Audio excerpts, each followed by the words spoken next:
Coucou, bonjour à tous. Donc, je vous ai fait une petite vidéo ce matin. Je vais vous faire une petite mise à jour rapide sur le BTC. J'espère que tout le monde va bien. Vous passez un bon week-end. Voilà, il n'y a que les marchés crypto qui sont ouverts. Les marchés normaux de Jones, tout ça, sont fermés, les indices. Donc, comme je vous avais dit, schématique week-off, on est arrivé ici dans cette zone-là. Vous vous rappelez les pointillés là que je vous avais dit? Donc, on est arrivé dans cette zone ici. On est en plein dedans. D'accord? Comme je vous avais dit, c'est la dernière impulsion vague 5. Et on est là. D'accord? Il peut aller chercher donc la liquidité ici, de ce niveau-là, comme on a dit. Donc il peut aller start sell hop un tout petit peu plus haut ici, car j'avais une bougie intéressante que je vous avais dit. Donc là, on va checker cette réaction. Donc il y aura forcément une réaction, d'accord, baissière. Et je vais vous expliquer pourquoi techniquement. Je vous explique pourquoi techniquement, vous allez comprendre. Donc pour vous expliquer, je vais enlever hop ces vagues-là. Voilà, et on va passer en H1. Allez. Je peux la garder en H4. Allez, on va aller en H1, comme ça vous allez voir mieux. Donc là, on a une hausse, un arrêt. D'accord? Après une hausse, un arrêt. Ok? Une hausse et une chute. D'accord? Donc, qu'est-ce qui se passe dans la place? Donc, un arrêt, une hausse, un arrêt, une hausse. Donc là, on a une petite schématique qui se met en place. Cette schématique, d'accord, qui se met en place, c'est une distribution. Car on a un pump, un arrêt, une remontée, un arrêt. Donc il y a eu plusieurs échecs au niveau de la montée. Donc, pas besoin de regarder le RSI. Hein. Là, on commence à être en surachat. Il commence à y avoir du surachat. Un essoufflement du prix. Vous voyez le sujet, il se voit. Il n'y a même pas besoin de regarder le RSI. Regardez, il y a un essoufflement du prix. Ça monte, ça bloque. Ça remonte, ça bloque. Ça remonte, ça bloque. Bon, ça remonte encore, hein, donc on monte encore en escalier. Et là, hop, on a fait la dernière impulsion. Et après, comme j'avais dit, les vagues. Vague 1, vague 2, vague 3, vague 4, vague 5 impulsive. Donc on est dans la zone ici que je vous avais dit. La zone ici. Où il y a potentiellement un petit retournement. Donc là, on a une petite schématique week-off de distribution. Si on analyse ici, on a ici, on va dire ici, on a premier arrêt. On a ici le PS. Ici. Le petit PS qui est là. Qui nous donne PSY, excusez-moi, qui nous donne une indication. Donc ce petit PSY, il est ici. On va le noter un petit peu. Donc là, on va le mettre comme ceci. PSY. On va le mettre en petit parce que pour le différencier, on va le mettre en jaune. Celui-là en bas, il est en bleu. Donc j'ai un PSY ici. Donc quand j'ai un PSY ici, bah après j'ai hop ici j'ai un arrêt et une chute brutale là. Donc ici j'ai un BC. BC. Ceux qui connaissent Wyckoff vont comprendre. Je vous le fais en direct. Et là, donc, j'ai une chute, tac, j'ai un AR. AR. D'accord? Quand j'ai un AR, là, on a un ST.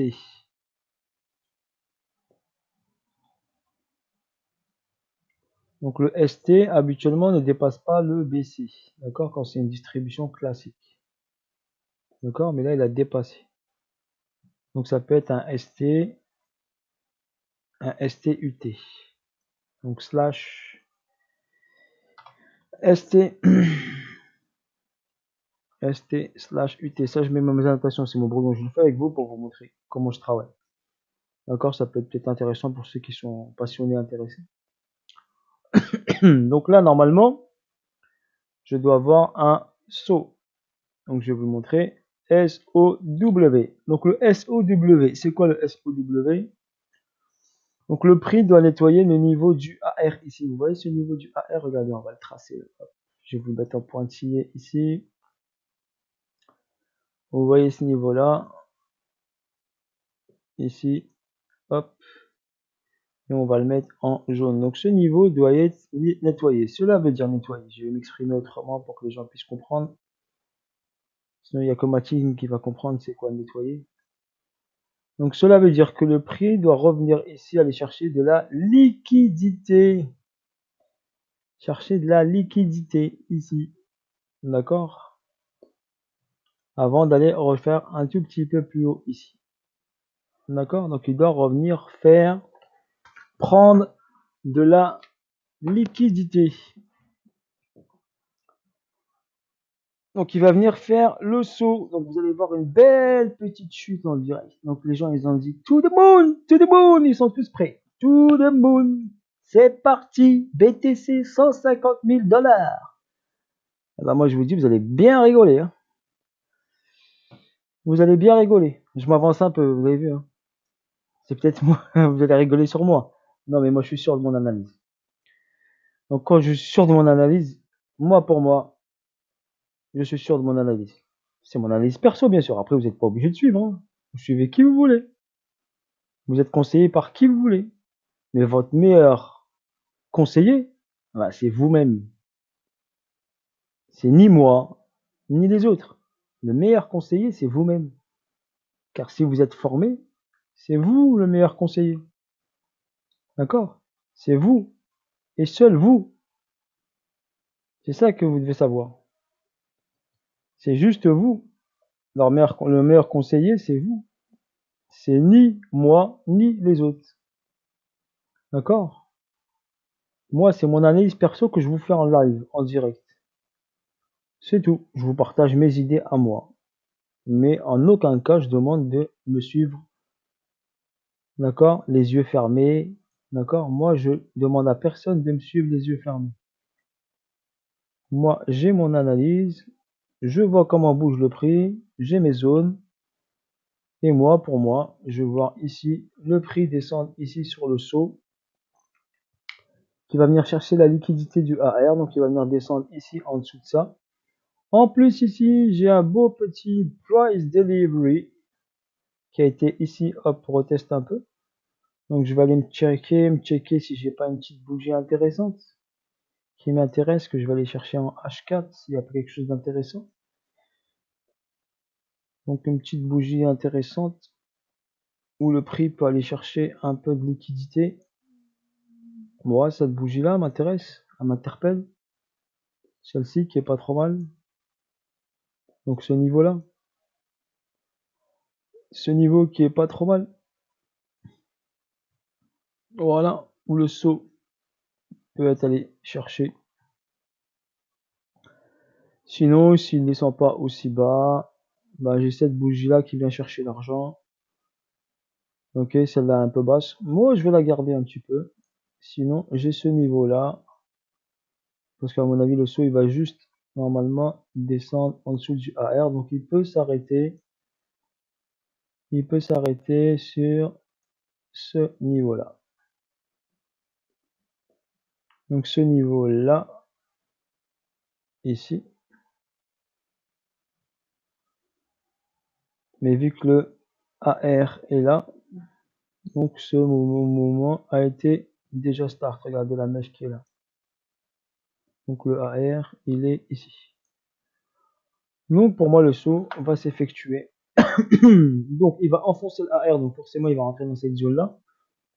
Et pour moi, il va aller titiller ce petit niveau où il y a ce price delivery.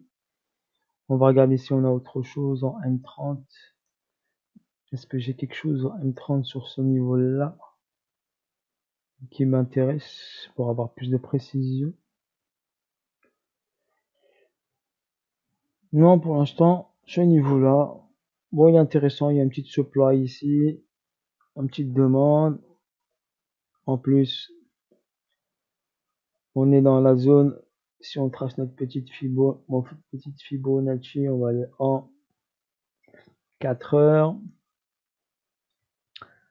Notre petite Fibo, on est sur le 50%, il est là. Si on part sur toute la hausse, si on va chercher cette zone-là, par rapport à ce niveau-là. Donc le 50% il est là. Et donc, oui, le AR est au 50. Donc on ira chercher. Ouais, c'est possible. Cette zone est intéressante. Je la garde en mémoire. Voilà, je la garde sur mon graphe. Elle est intéressante pour moi pour aller faire le saut. Je remets mon Fibo comme il était. Dac, sur ce niveau-là, on va le diminuer un peu pour pas qu'il me dérange. Ok, et s'il va chercher ce niveau-là,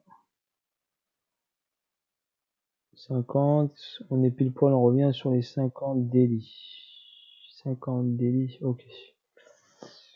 Donc voilà. Donc on est sur la 5e vague impulsive. Et là, il commence à travailler, regardez. Il commence à y avoir ici, regardez, une saturation du prix, un ralentissement du prix ici. Donc il va faire peut-être, hop, une petite poussée, et après il va nous marquer ici son petit plus haut. Pour l'instant, il a mangé celui-là. Donc il a, hop, mangé ce petit plus haut. Celui-là, il l'a mangé aussi, regardez. Et il est en plein sur le, ici, PSY. Donc ce PSY. Ce PS, excusez-moi. Oui, c'est ça, c'est le PS.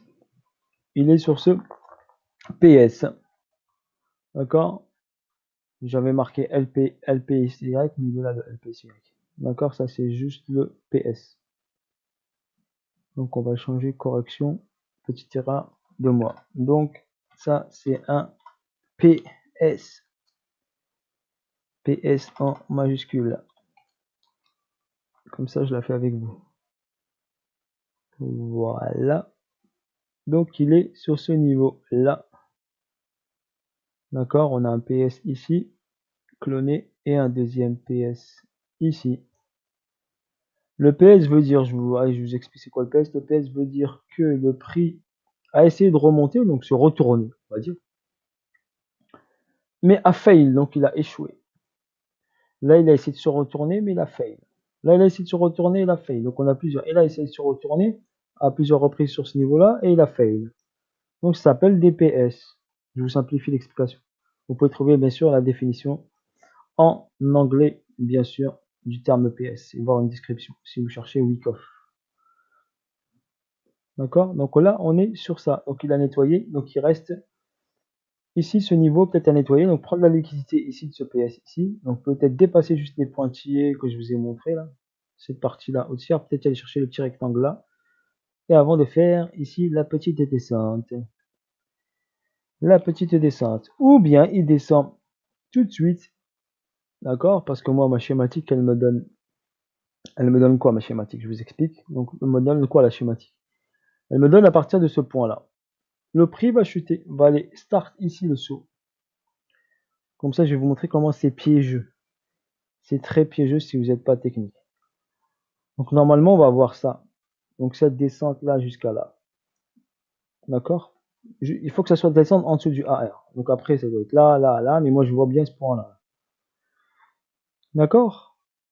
Et après, il va remonter, bien sûr, en 5 vagues. Donc bien sûr, quand il descend, il va descendre en 3 vagues. Allez, on va le faire en 3 vagues comme ça. On va faire plus joli. Comme si c'était vrai. Donc on est là, ça va descendre. Allez, ici, il y a un niveau. D'accord? Bam, une vague, retest, bam, chute, bam, et ensuite remonter pour aller ici, nettoyer le niveau qui vient de créer là. Donc aller chercher la liquidité de ce niveau qui a été créé. Il va revenir ici. Et les gens, ça va être tout le monde, c'est parti. Je rigole un petit peu. Hein. D'accord? C'est juste de l'humour, c'est pour rigoler. Prenez pas ça mal. Donc après, il va venir là, il va faire pom, chute, retest. Et après, hop, sur plusieurs vagues, il va descendre, bien sûr. Sur plusieurs vagues, il va descendre. Et hop, et on va aller chercher le plus bas. Il va aller chercher le plus bas. Bien sûr, ici, il va faire juste un peu en dessous. Il va réagir ici, regardez sur cette zone-là. Tac, il va réagir là. Et après, il va plonger. Il va faire le plongeon de 10 mètres. Plongeon de 10 mètres des Jeux Olympiques de Tokyo. D'accord, vous allez la voir là. Tchoum. Il va bien nous balader et vous balader. Donc, nous balader, vous balader. Donc, si vous n'êtes pas préparé, regardez une personne qui n'est pas technique. Là, qu'est-ce qu'elle va faire là? Quelle décision va-t-elle prendre? Allez, expliquez-moi quelle décision elle va prendre quand elle va voir un graphique comme ça, qui va chuter, bear market, après qui va remonter, allez, bull market, et d'un coup, boah, bear market. Qu'est-ce qu'elle va penser? La personne débutante qui connaît rien. Moi, je me mets à sa place, hein. Mais si vous avez ce mouvement-là qui se met en place, regardez, vous avez là déjà, regardez, le SC, il n'a pas été nettoyé ici. On a fait ici juste le ST. Donc forcément, le prix doit revenir ici, nettoyer le SC. En plus, on a le STB là qui est plus loin, comme je vous ai montré. Donc là, regardez, le SC, il est là. Ce point n'a pas été nettoyé, il a juste été testé, on appelle ça. Ce qui a provoqué la hausse. Vu qu'il a provoqué la hausse, donc là, on va avoir quoi? Donc un piège bien ficelé. D'accord? Et regardez, si je vous montre, allez, on fait que des grandes vagues, allez. On va me dire que c'est pas toutes les vagues. Mais regardez là, on peut faire 1, 2, 3, 4, 5. D'accord? Et on sera toujours sur 5 vagues. Mais ce sera plus une correction A, B, C. D'accord? Ici, A, B, C. Elle va remonter. Et après, elle va rechuter en A, B, C. Donc, ici, il y aura retest. Ici, bien sûr, c'est pas ligne droite. Hein, il y aura des zigzags. Hein. Il y aura hop, des corrections. Parce qu'on descend toujours en 3 temps. D'accord? Donc, voilà ce que je vois. Ok? Ou sinon, il peut faire un petit excès encore un petit peu là. D'accord? Sortir un peu des pointillés ici. Et après, hop, descente, retest. N'oubliez pas que vous avez toujours 2 chances. Donc, il y a toujours un petit retest. Et après, on va aller chercher ici ce niveau-là pour faire le saut. Le saut doit être en dessous du AR. Après, il doit être dans cette zone-là. Parce que là, on a un price delivery. Donc, il doit aller retargeter ici ce price delivery, prendre la liquidité de ce price delivery pour repartir en hausse. On en a un petit ici, mais ça me paraît bas quand même pour qu'il reparte. Mais rien n'était impossible. Hein. J'ai déjà vu par exemple le Nasdaq me faire un saut.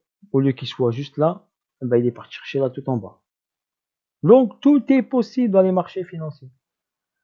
Car ici, j'ai de la liquidité en attente. Là, j'ai de la liquidité en attente. Là, j'ai de la liquidité en attente. D'accord? Et là, j'ai de la liquidité en attente. Donc j'ai des niveaux. Et là aussi, j'ai de la liquidité en attente. Donc liquidité en attente, liquidité en attente, liquidité ici. Regardez les bailleurs ici, qui sont rentrés en bas ici. Là, il y a de l'argent à prendre ici. Il y a des stop loss à prendre. Ici, il y a des stops à prendre. Donc pourquoi le prix? Vous ne croyez pas, le prix va venir les chercher les stops. Et s'ils sont pris les stops, il peut accélérer encore vers le bas. Un stop buyer prix devient une position vendeuse. Je vous le rappelle. Donc ça accélère une chute. Et après ici, regardez. Tac. Donc il y a une forte possibilité. Donc soit il s'arrête là et il nous refait hop la montée, le petit test et après hop. Et là vu qu'il va hop, il va monter comme ça et les gens vont croiser tout de monde, et ben il va encore reprendre de l'argent. Il va encore reprendre des pépites et après repartir. Donc je vous ai dit tant qu'il n'a pas atteint ce niveau-là, il va vous balader comme il veut, le BTC. Le marché, il est là pour prendre de la liquidité et vous prendre votre argent. Et là, vous allez le voir en direct, en live, qui va vous prendre votre argent. Sauf si vous n'êtes pas en position. C'est pour ça que je vous dis, si vous n'êtes pas expérimenté, restez en spot. Spot, spot, spot. Achetez sous les 50%. Basta. On vend au-dessus des 50%. On encaisse au-dessus des 50%. On achète en dessous des 50% daily. Daily. Pas de M15, pas de H1. Daily, weekly. Même. D'accord? Allez chercher des grosses unités de temps. C'est là où il y a des gros gains. Ok? Là, c'est vraiment pour des expérimentés. C'est pas pour n'importe qui. Si vous rentrez ici, si vous n'êtes pas expérimenté, c'est même pas la peine d'y aller. C'est même pas la peine d'y aller. Pas d'expérience, pas de formation en trading pur, c'est pas la peine d'y aller. Attendez les bons niveaux pour y aller. Les bons niveaux. La patience. Le mec patient sera toujours récompensé. La patience sera toujours récompensée. Notez ceci. Voilà sur la petite mise à jour. Bis à tous. Ok. Je vais vous en faire une autre sur des cryptos. N'hésitez pas à liker, partager au max à vos amis, à vos proches pour pas qu'ils perdent de l'argent. Force à vous, force à moi. N'hésitez pas à liker. Si vous voulez m'envoyer des petits récompenses en crypto, n'hésitez pas. Je vous ai laissé une adresse wallet. Hein. Vous pouvez vous me laisser un petit 1 euro, 2 euros, 10 euros. C'est pas comme vous voulez. Hein. Si ça vous kiffe. Allez, bibis.